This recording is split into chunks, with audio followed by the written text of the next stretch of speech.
I go first. Dave? Yeah. Oh my Hawk? God, Hawk, this go. one really- Yeah, go Hawk. This Hawk. one really cranked it up for me, and I was like, I love the first episode, and that I was like, I kind of held off. I watched it, and then I took it like a day or two in that before. But then, like, when we were doing this, I tuned into them this afternoon. That episode 2 absolutely blew me away, especially making Jubilee look amazing. The whole thing, and that in the fighting style, in like throwing on the headphones and that, and with the Putting roller Veruca skates, Salt. Veruca Salt, and that yeah. Volcano Girls. Harcroft messaged like just about that. He was like, Yeah. And he was saying, we went and saw him the other day, and he was like, everyone in Canada knows this song. Mhm. You just maybe don't remember hearing it because it was so big in the 90s. Yeah. Wasn't So that for big in them the to use States? It was big here. I don't know, but it was, yeah. I mean, was like, pretty good. it might have been big in the States. I don't know. It was big here, because, obviously, like, with Seether, set the stage for that. I love Seether, but Volcano Girls is like ingrained in my brain. Like, I remember the music video so much because I used to watch much music all the time, and seeing them bungee and guitar at the same time just made me so happy. And the fact that Jubilee was doing this in her fight just made my brain just burst of joy. Like, yeah, sorry, Hawk, I cut you off. That's okay. No, this all around, it was so great. And like, when I was watching it, I was like, Jesus Christ. The Fox really dropped the ball like years ago in that with the X-Men and that, because like the X-Men alone is its own like MCU, like they were the biggest property, right? Yeah, exactly. It's like the myriad ways that whole franchise could have gone under Fox, and that if they'd had the vision to kind of expand out, we've got, because like it in this one episode, we get like all these other ones that like we would rarely see in any medium outside of comic books. And that Polaris, daughter of fucking Magneto, and it's like super powerful. I believe that was Alex Summers we saw, and that that was Havoc. Yeah, that was Havoc. My God, I loved Havoc. I know the very little we saw in the 90s of him made me sad. So the fact that we got a whole episode with him, I don't think we even saw Wolfbane or Strong Guy before. Never. No, we saw Strong Guy in the background, but never as a main character. Yeah, right? Exactly. Wolfbane, I don't think we ever saw. It's like people all kind of like throw those guys off as like just B characters and that, but like at the same time, it was always the B characters and that. I just absolutely fell in love with them. That. Well, Multiple Man has had some great issues, like some great runs of comics, really fun ones. And X Factor was super important through the House of M stuff and the cube, the cosmic cube, like it gets turned into a person, Layla Miller, and she's like super power, and like there's a whole bunch of runs that are really great with them that my own friend loves to talk about all the time. Like they have great comics, and X Factor was initially made like created comic wise so that they could bring back the original X-Men and then change out the roster. Like they have a great history. It's a really cool idea to be like, oh, okay, we've got the X-Men who are like basically vigilantes. We've got X-Force who are like the, oh, did my computer crash? No, okay, good. No, you're still there. It froze for a second, so I was like, oh, here it goes. And X-Force, which is like the Black Ops, Nathan Summers going, we're gonna do Professor X's dream Magneto's way. And then X Factor, which is, they even say in the show, it's the government sanctioned. Oh, this is the government, this is S.H.I.E.L.D., but for mutants kind of thing.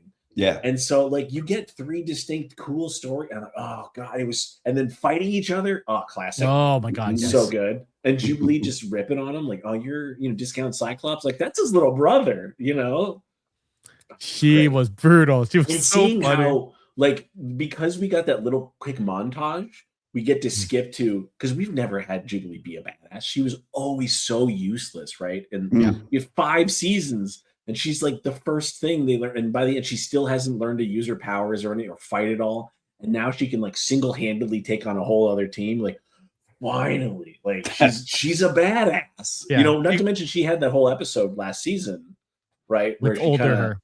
Yeah. So it's great. I do love that she had the Quicksilver moment, like from the X-Men movies. Like she got that moment in this episode, and she really deserved it because she really hasn't shone. Like Dave was saying, like she was just sort of she was there in the first episode to be the damsel in She's your distress introduction and bring us into that world. But then she was just sort of put to the side. She was just that the little annoying kid, right? Yeah, right? So the seer actually going her own. She went up against Cable. Like she spoke her mind. She's an X-Man. Like she knows her morals.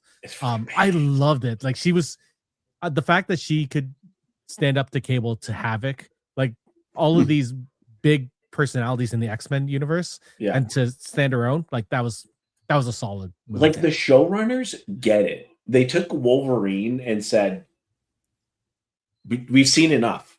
The movies have done enough." But also the '90s cartoon, because they've done his origin in the cartoon.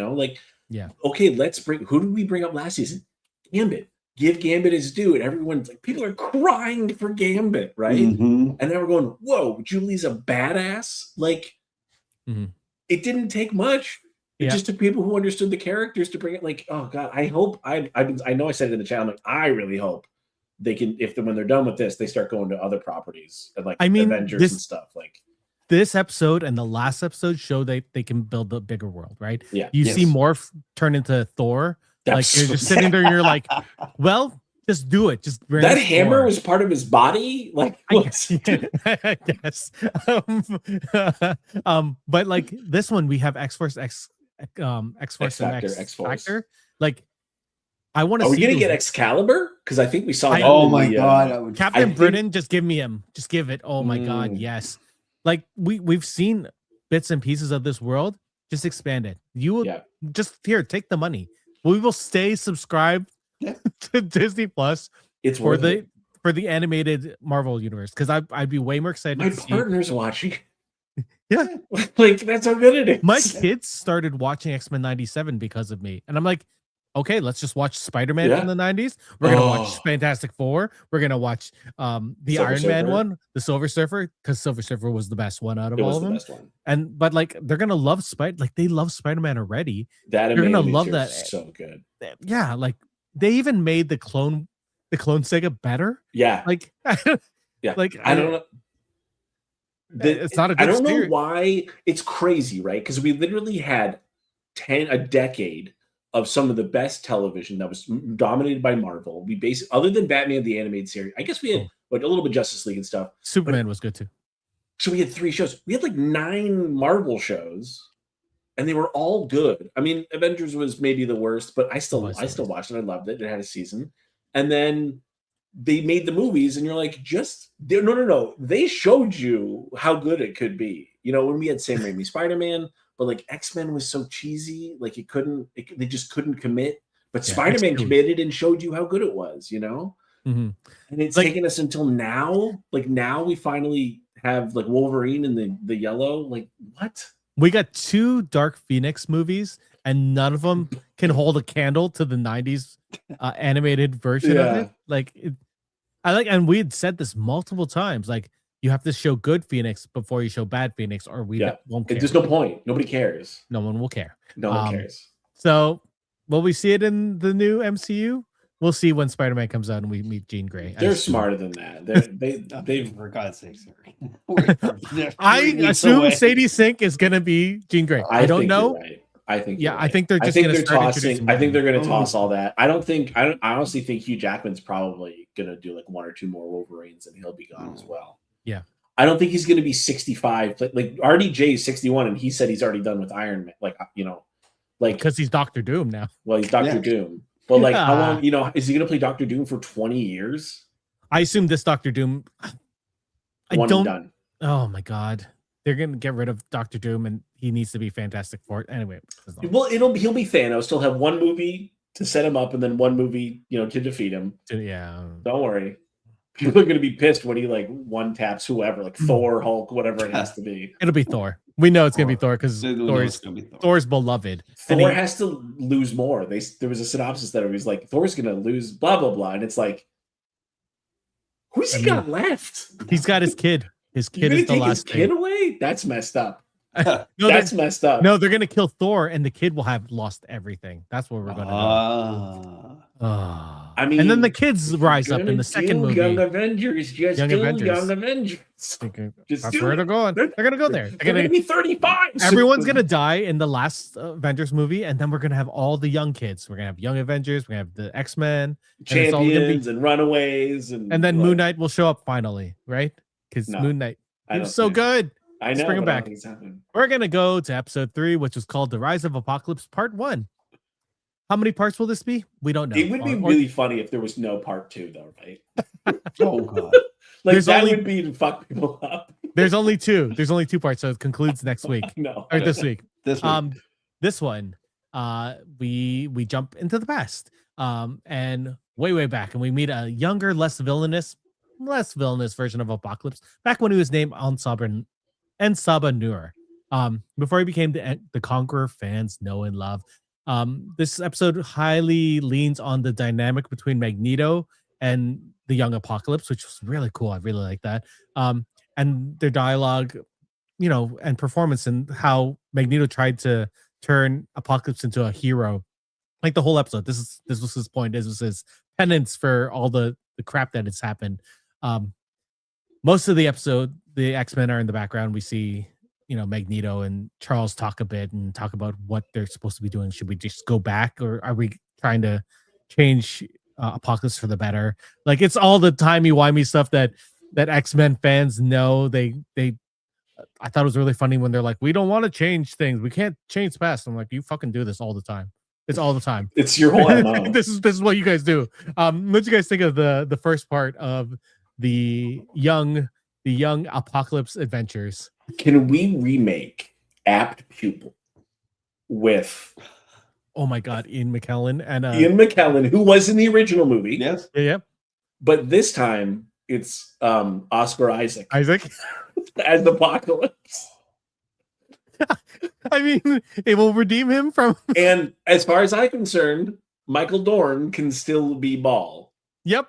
Yes. But in this time he'll be the Ball from Stargate, I think. Just so we can have Michael Dorn on Stargate too. Yeah, I mean, yeah, because that's a little bit what it is, right? Yeah, where it's like he's trying to kind of take him under his wing, and like, hey, I love that. Like the bad guy is like, I can make this bad guy not as bad, and Professor X is like, I think that's a bad idea, dude. You might be the person that makes him worse. You and did you? Yes, you did. Didn't you? Yes, you fucked up. Oh, Magneto's like, I guess I have to redeem myself again. Was Charles right? Yes, he was. It's almost like he's the smarter of the two. Again, this was another great episode. It was fantastic. I did love that attempt at Magneto in that, because it was like, this is a pronged attack, right? They were fighting Apocalypse in the future, in the present, and in the past, and that. And this was a great kind of tactic to take, on paper and that. And Magneto was the guy. It's like there's similar lived experiences, and that made Magneto perfect to try this, if he could turn him, and quell whatever that rage inside him, and that the way he had quelled his own rage. But of course, that doesn't work out, because Apocalypse got Apocalypse. So, What if Magneto can double down and go back further in time? And then it'll be wait. I'm saying it. It's Cosmic Ghost Rider, but instead of Punisher Ghost Rider with Thanos, it's Magneto and like 12-year-old Apocalypse, just going through and taking out all the threats in the galaxy, stopping the Kree Skrull War. Yeah, but again, another great episode in that. Oh More boy, Star Trek people. the highlight was that basically was Nor going, launching his assault against Ramatut, and seeing like what he is capable of. Ramatut, played by John Delancey. Perfect casting. Loved it. Yeah, I'd love to see John Delancey in live action in some MCU stuff. They need to put him in more stuff. He should be Ramatut. Remember that? Great. Remember him in Breaking Bad? So that good. what a great role for him. Yeah, John. He does great voices. We know, we've heard him in lots of stuff. But like when I heard his voice, I went, oh my god, He's so menacing. He's so perfect. Like, I don't know how much he's gonna I don't know how much he's gonna influence this season. You know what I mean? Because he's a time traveler. He could leave at any point. But like, if the X-Men, like, are they gonna help him take down? Like, do the X-Men team up with Ramatut? Do they team up with Apocalypse?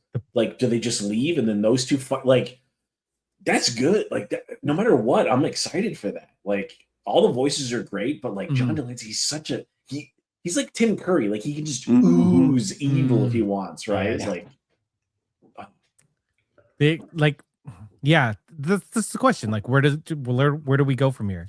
Like, we know that this storyline, at least in the past, is going to conclude next episode, I assume, because of what it's called. But like, I assume the X-Men are going to help Apocalypse overtake the bigger of the evils at this point. Like, Ramatut seems to be the bigger of evil. Maybe. I mean, when Magneto saw that turn at the end, there is like, I mean, without looking, I'm not going to look at all the other episode titles, but like, because obviously at the end of the episode, spoiler, Apocalypse says, I'm going to go back to the 90s then. Ramatut can travel to whatever the fuck he wants, right? Yep. Like, so does that mean the Apocalypse Empire in the like that era doesn't happen because he's leaving? So Ramatut sticks around. What happens when Ramatut sticks around for as long as he like? How's that going to change? Like, when everybody comes back to the 90s, presumably to fight Apocalypse, is it in their 90s or is it like the Ramatut 90s? Yes, like, exactly. 90s is it now? Like, all these timelines are so confusing. It is though, because we're already looking at 3, right? The past, the present, the future. But we've already done time travel episodes, right? Like, all of these episodes of sort of, it's not the same stories, right? But we've done Days of Future Past here. Like, that's when they first introduced Bishop with Old Forge sending him back in time, right? Like, and Cable coming back in time the first time. Like, we've already done all the time travel episodes in the first 5 seasons of the show. Yeah. But they're doing them again, but better with the different, how did they get away with it? If we think of the first episode, they've already changed the timeline because now Cable knows his parents. Yeah. And he's talked to them. Like, and before he's like, I never understood. I was angry at the stories about my parents.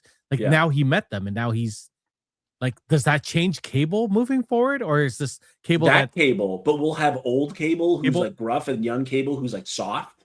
Yeah. Is but Cable he could still be gruff, Cable? but he's like, I don't, this hurts my brain at this moment. I know. Where do you see this season going? Like, from this point? Like, are there things that you want to see? No fucking clue. No idea. Sorry, that's my answer too. Like, I got no clue, but at the same time, that I am so excited to see what they pull out of the bag. You know, there's one thing I'm excited for, just purely from the trailer, and that's seeing Danger, like, show up. Like, do you know who Danger is, Hawk? No. Oh, I don't know if I want to spoil that character. I would. I don't know. I'm not going to spoil that character. I think what's great about this is this is one of the few things that's made me feel like I'm a kid in the 90s again, watching these week to week going. Because I hadn't read the comics when I watched these shows. So, like, watching them now is just, it feels the same, where it's like, I don't know what they're going to do. Yeah. You know? And even if you read the comics, like, I've read Rise of Apocalypse, right? But there's already different enough that I'm like, what are they going to take and what are they going to change? Because everything that they've touched has been gold. Yeah. And I don't want to I'll knock on wood for that. But like, I didn't think we were even going to see Ramatut speak. No. I thought they were just going to be like, oh, there's Ramatut. We're going to go, like, Apocalypse will take him out because that's what happens basically. But like, Ramatut could be like, that could be the big bad of the whole season kind of thing. Yeah. Like, could Kang show up again? Did Kang show up in this, or was it Fantastic Four? You're thinking of Immortus in Fantastic Four, I think, the cartoon. No, Immortus was in X-Men. Was he? Yeah, he was with Bishop for a while. Was it regular Kang? Maybe you're right. Yeah, I think it was regular Kang in the. Yeah. Kang's a good villain because he's fought basically everybody. Yeah, and I get, and it's nice because there probably doesn't seem like they're going to use him in live action for various reasons. So like, they can just do all the great stuff that they're going to do. I mean, it'd be cool if the TVA showed up and pruned him. Oh my god, that'd be cool. And the X-Men go, oh, we'll go find somebody else. It would be neat if they started including that. Like, I would love this to, like, if they multiverse this and include it into I that. think they're not going to, just to I make doubt the people who want it to be self-contained happy. Mhm. Yeah. Even though I do like the idea of this being a branching timeline, and that, like, Loki's still at the center of it, and that they could, if they wanted to, they could go find Loki at the end of time. Like, I would love to see that stuff. Mhm. I would love them. Like, there was an interview with Ryan Reynolds and Hugh Jackman when Wolverine was coming out, and then he asked him, was like, how does it feel that X-Men 97 is better than any X-Men movie you've ever made before? And he's like, I don't care. I've never seen it. Right? Why would he? Oh, I mean, why would he? It doesn't reach I the mean- same. There's.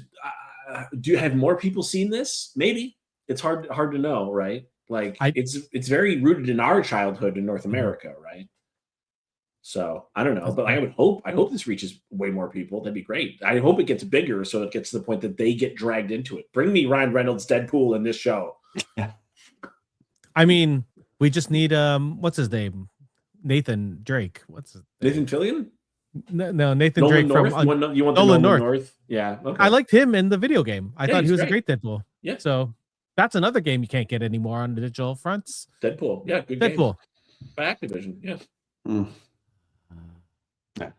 Then Make we're back X-Men to- Legends 3, cowards. Yes. or what was it? Marvel Marvel Alliance? Ultimate Alliance 3 as well. No, they did 3, right? No. Yeah. They did. Yeah. On the Switch. We need Yeah. a 4. Yeah. But nobody 4. liked A 3. good one. 3 wasn't that great. Yeah, it was bad. I played it, but it was okay. So this is tomorrow night. No, 2 nights. Wednesday. Wednesday. Wednesday. Yeah, Midnight still- Suns. Still Monday. Play Midnight Suns. Bring Good. Midnight Suns into this universe because Wolverine Did is we a not Midnight Sun. see Blade? We saw Blade, yeah. We saw Blade. Yeah, okay. Oh no, wait, Honest- was that Spider-Man? No, That was no. Spider-Man. The cartoon? Yeah, he was on the cartoon. No. I mean, like last season, I think we saw a screenshot of. I might be wrong, but I think we saw a screenshot of Blade because Blade helped him take on Morbius in his the animated Spider-Man animated series. just expand this animated. If you can go all year with like X-Men and Avengers and like just do it. Just do it, Disney. Yeah. We will keep our Disney We'll subscriptions. give you more for the- money. It for has the to animated. be good. We got you. But it has to boo. be good. It has to be good. Don't lower the quality. I Just want to give read us more of you. the animated. I want to read you a quote from Matt Colville's Blue Sky. Yeah, go for it. Because this is going to involve Disney. I think one of the things that happens at the streamers is if you're an exec responsible for a hit show, there's no incentive for you to greenlight a second season. You already had a hit, and a second season won't do as well. But a second hit show, well, now you have real power in the boardroom. So it's up to someone else to decide that they want to greenlight a second season, and that means it's years later because it has to be someone new and green without the power to get a new show off the ground. So so why do we keep seeing really good shows canceled, right? That's why. I mean, I don't know if it's true, but it's a good theory, right? Yeah. Like they got the hit. Oh, cool, we have the hit done, right? The second season won't be like they just won't like it as much. Case in point, that's not true. X-Men 97 season 2 so far is better than season 1, and season 1 was amazing. Yeah, like this could just keep going. But that's the thing is like you have to have people who care. You have to give them the budget they need. Like you have to put the resources. You have to let the thing grow, and that's hard for these executives to do. I suspect that this show probably costs. I mean, animation's not cheap, but it's cheaper than making Secret Wars. Mm-hmm. Which nobody wants to talk about. Like I wonder. I forgot what I was wondering. God damn it, I'm old. Like we were talking about the animated series, blah blah blah. Fuck. What was I thinking? All the crossovers? Oh, no. Like, what do you mean? Like, no, you're talking about second seasons, and I had a thought in my brain, and now my brain is well, like tired. Silver Surfer never had a second season. Iron Man had 3 seasons. Avengers United They Stand only had 1, but Fantastic that Four Avengers had like 2. I think you're right too. But that Avengers show was like all the C-list. It was Falcon, Hawkeye, Tigra. I remember what I was talking about. War Machine. Mm-hmm. Like if you think about seasons and getting a second season renewals and stuff, and then they want an organic growth, right? And they want to keep that momentum. But if things are gonna stagnate and you get a season like 2 years away, maybe 3 years away, that growth is going to be gone pretty much. Yeah, Like well, that's the problem with people. Invincible, right? Is it was taking too long, so they would put out like 2 episodes just to keep the momentum going, right? Yeah, and now they've outsourced a lot of their animation, and it doesn't look as good. overseas. It doesn't look as good, but they've also saved the money for the big set pieces that they want to look good. Which I understand.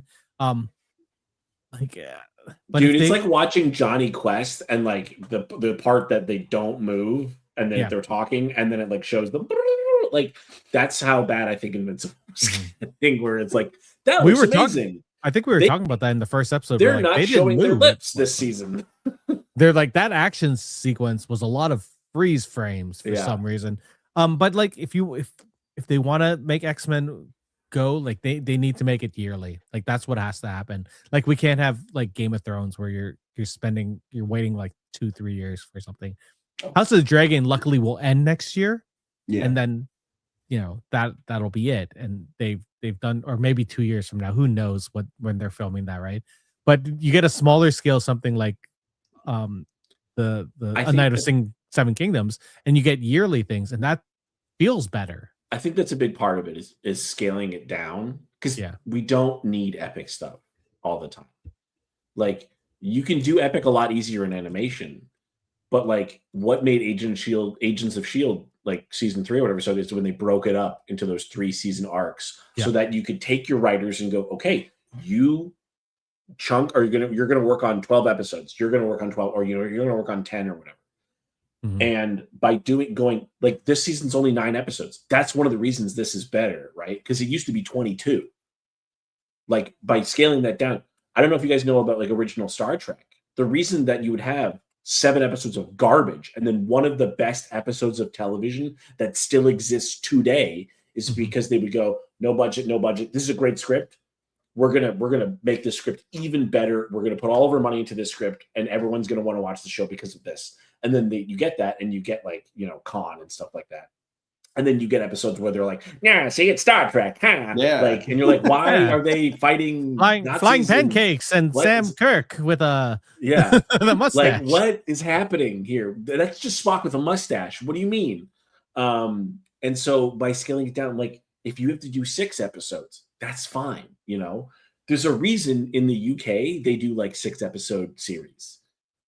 And then they do it yearly. And that's enough for those people literally live on that for the year. That's they make one thing of television and it takes them 12 weeks.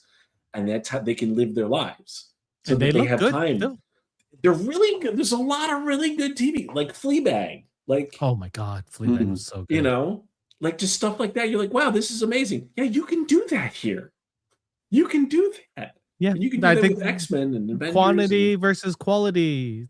North America needs to learn these things. Yep. This is why Napoleon said, quantity is a quality unto itself, Eric. He did say that to you. It's true. He also said that some animals are equal, but not all animals are the same. Equal. What was that? Animal Farm? I don't remember. My brain is. That's George Orwell. I know, but Napoleon was the character that. Oh, okay. Fair enough. Yay! It made sense. All right. If there's one thing you want to see in X-Men 97 moving forward, what would you want? What's a want that you want to see this season? I want to see Gambit come back. We know it's going to happen because of the card thing at the end of the last season, but I can't wait to see him as Death. I know. I'm pretty sure we're getting a Weapon X episode. I want to see Maverick, like Agents. They call him Agent Zero in the movie. Agent Zero was like someone else, but Maverick, the guy who's like a sharpshooter. I really like him. He's really cool, but he's always been really misused, both in the live action and I think he was kind of a chump in the I didn't even cartoon. Remember him being in the live action. Which one was he in? He was Agent Zero. I don't remember the actor's name. In the Wolverine Origins movie? Yes. He was played by an Asian actor. I think the character might be Asian. So, I mean, I wouldn't care anyway. But yeah, because Maverick's thing is he's like a sharpshooter. Yeah. But they call him Agent Zero in that for whatever reason, which is like somehow blending Maverick and like I think X-Man, who was also called Agent Zero, who I don't know if X-Men was Agent. That he was he thought Deadpool thought he was a clone of him or something at one point, and because it was a mix of him and Cable, and it ended up being it was a whole thing. It was really weird. But I really like that character. Like I like his powers. and I like that he's kind of like a mercenary. And I'd like to see him used well because I think we've never we don't have like an animated Punisher or anyone like that. So it'd be cool to see because like Cable and Bishop use guns, yeah, but Bishop powers the guns from his own self, and Hmm. Cable just uses big fucking guns. So it'd be cool to see someone like who can fight Wolverine, and like it would be neat. I think it'd be neat because we're adults, and they can have guns now. They don't just have to have lasers. Hawk, is there anything you want to see this season? I know they did. I know they included Mojo last season for that That was episode, cool. right? Yeah. But I really want to. Oh, see I thought the- about that. I really wanted. Say it after Hawk. No, yeah. I hope I really Hawks- wanted. I really wanted to see the return of Longshot. That's Yeah. I loved Yeah. Longshot when I was a Longshot's kid. good. It was one of my favorite X-Men characters. And I know he appeared back in the original animated series. I watched it. It was okay. I just want to see what they could do with him in this, like in particularly with the animation style and the action that they're doing with it. I would love to see Longshot in action in one of these episodes. That's fair. I'm gonna go again because I know Dave, you have a second one. Yeah. I said this before we went on air, but I want to see Bobby Drake. I want to see Iceman. I want to see him at his full power level. Like we saw Omega level, right? We saw Storm reach her Omega level this season. I want to see Iceman go fully iced and just, oh my god, he's one of my favorite characters. I would love to see that. I want to see the Shi'ar show back up Mm. because obviously Professor X just fucked off. Because Yeah. I want to see Gladiator again because Gladiator is really cool. Oh yeah, Yeah. Gladiator is cool. Oh, and He's like I like there's no repercussions for him just leaving. That's what I mean. That's what you send Gladiator for. You say, Mhm. Charles, you have to come back now. You're the king. You're the emperor. Like you're the You gotta be concubine. making those babies, and we need you gotta more make those heirs, bird and- babies. Right, yeah. Hawk, use the second one. We've done 2 each. Second. Like I said, Oh. Captain Britain. Okay, just We're for going Excalibur, yes. yes. Oh my god, yes. Oh my god, yes. What do you guys want out there in the world? Let us Oh. know. We want to know. I want to know. Like, I'm looking forward to it. This is one of the series. Like, I've started watching. I was like, do we do weekly episodes on this? Like, I love this show. Probably. It's so good. Like, it's so good. We'll think I don't know about if it. I can. I'm gonna have a I'm baby away. any day now. You have a baby coming. I'm going away for a couple weeks. but I'm not having it. But We'll talk about it in a couple. We'll just do the season. We'll do the season. We have to talk about a bunch of things. Spider-Man's coming out in a couple weeks.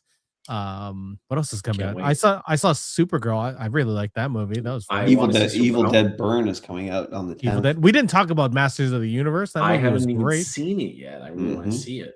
You didn't see Masters of the I Universe? haven't yet. No.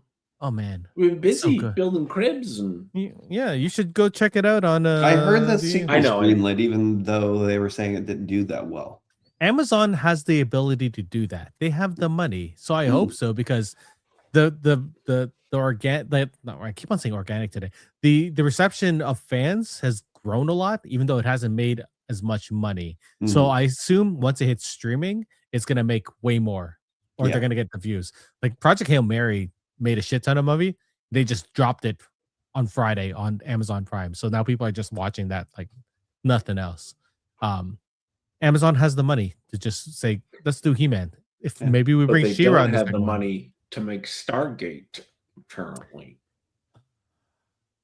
That is Wait, did that reboot get canceled? it got canceled, Mhm. man. Oh, They said shit. it was appealing to the original fans too much, and not But new no one fans. else. Oh. They want the broader audience. They want new people. But I'm like, you know how you do Ooh. that? Yeah, bring in the old fans Yeah. and they bring in their friends. The old fans champion the new series and that, which attract attention from people who don't know anything about the Kind of like series and that, X-Men like young fans. 97. Yeah. Yeah.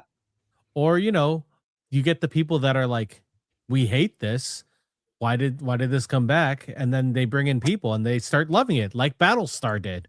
Arguably, that worked with He-Man because Kevin Smith made 2 awesome seasons of a Yep. He-Man cartoon on Netflix, and now we have apparently a pretty good He-Man movie. Damn good He-Man movie. You guys should watch it. It's on Steve Plus.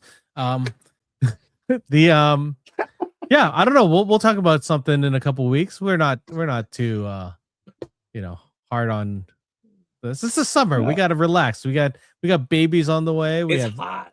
It's hot. We don't want to go outside. It's nice out now, but It's nice out now, but it's gonna get boiling again, and it's not gonna be fun.